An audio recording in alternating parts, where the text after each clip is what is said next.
Hello বন্ধুরা, আপনারা সবাই ভালো আছেন। আজকে আমি চলেছি নতুন একটা রেসিপি নিয়ে। আজকে কোনো রকম ঝামেলা ছাড়া কত হাতে অল্প একটু সময় থাকলে আপনারা সুন্দর একটা পিঠে বানিয়ে নিতে পারবেন।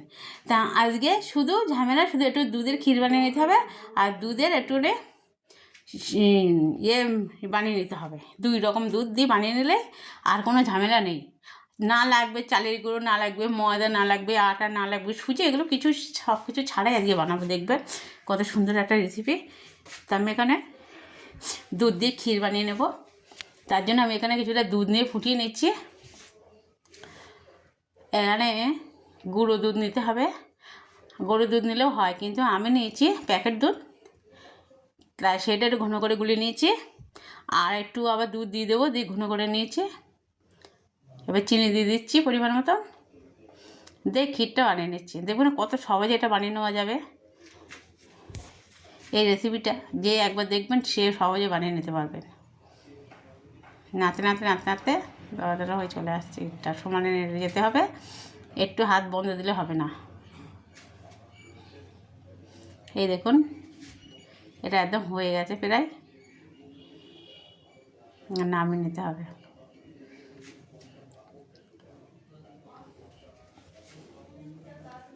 অনেকক্ষণ জ্বালাতে জ্বালাতে তারপরে এটা তৈরি হয়ে গেছে।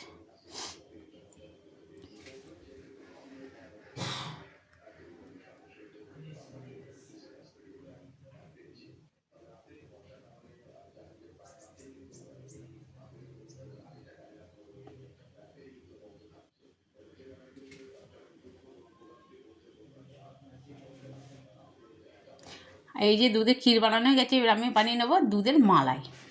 দুধের ক্ষীরটাই বানিয়ে নিলাম। এই দুধের মালাই বানানোর জন্য আমি এখানে আবার প্যাকেট গুঁড়ো দুধ নিয়ে নিয়েছি, আর অল্প একটু জল দিয়ে দিচ্ছি। জলটা গরম হয়ে গেছে, খুব বেশি লাগবে না, কিন্তু দুধটা গুঁড়ো দুধগুলো আমি সব দিয়ে দেবো, যাতে ঘন হলে ভালো লাগবে খেতে।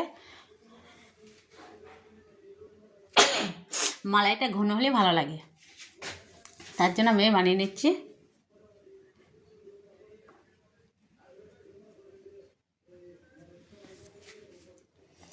এলাচ দিয়ে দিচ্ছি ফ্লেভারের জন্যে।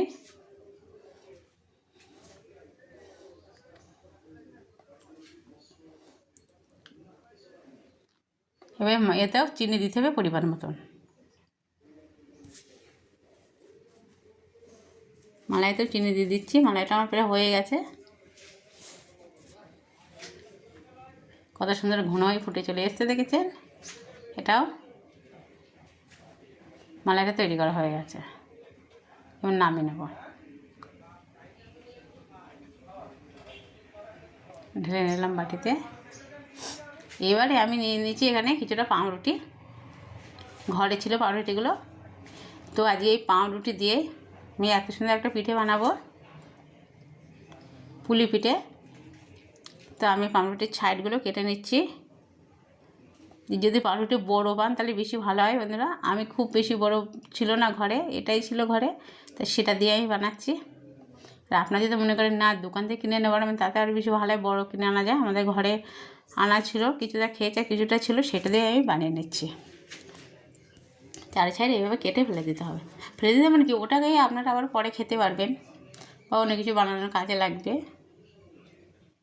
এইভাবে সমান করে আমি কেটে নিচ্ছি।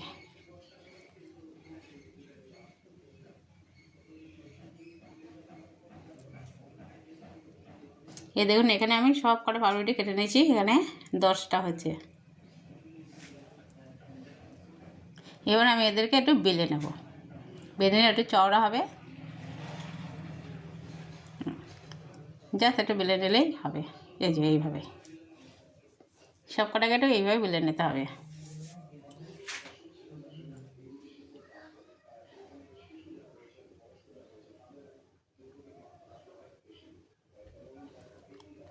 প্রত্যেকটাই বেলে নেবো এইভাবে।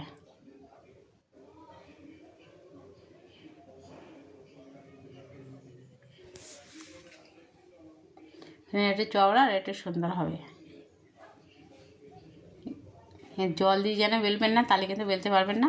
দেখুন আমি এটা আগেটা বানিয়ে দেখছিলাম, ওই দেখুন কত সুন্দর হয়েছে। এবার আমি আরেকটা বানিয়ে নেব, এইভাবে সবগুলো বানাবো। দেখুন ও ভিতরে আমি একটা ক্ষীর দিয়ে দিয়েছি, রুটিগুলো ছোটো ছোটো, যদি আর একটু বড় হতো সুন্দরভাবে করা যেত। যাই হোক, আমার কাছে ঘরে যেটাই ছিল সেটা দিয়েই বানাচ্ছি আপাতত।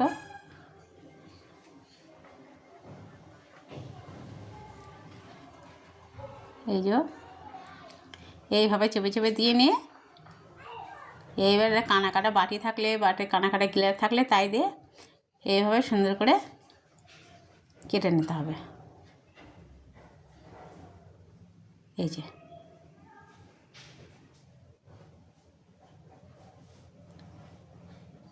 এই দেখুন কত সুন্দর হচ্ছে।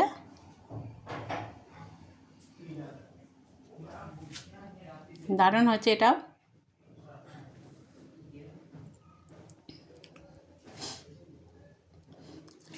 দেখুন এত পুলি পিঠের মতন কিন্তু হয়েছে। কে বলে পুলি পিঠে, কে বলে পুলি পিঠে।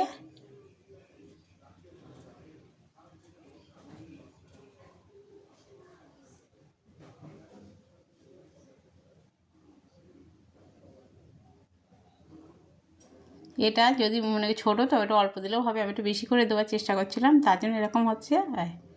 এভাবে দিয়ে এতে চেপে দিতে হবে। দেখুন এই তিনটে কেটেছি, কত সুন্দর হয়েছে দেখুন।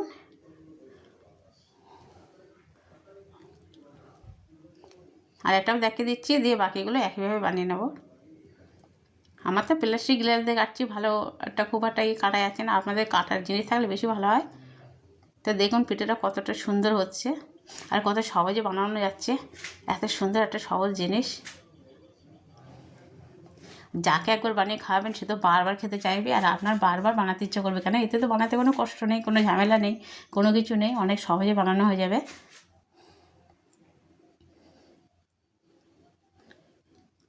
এই দেখুন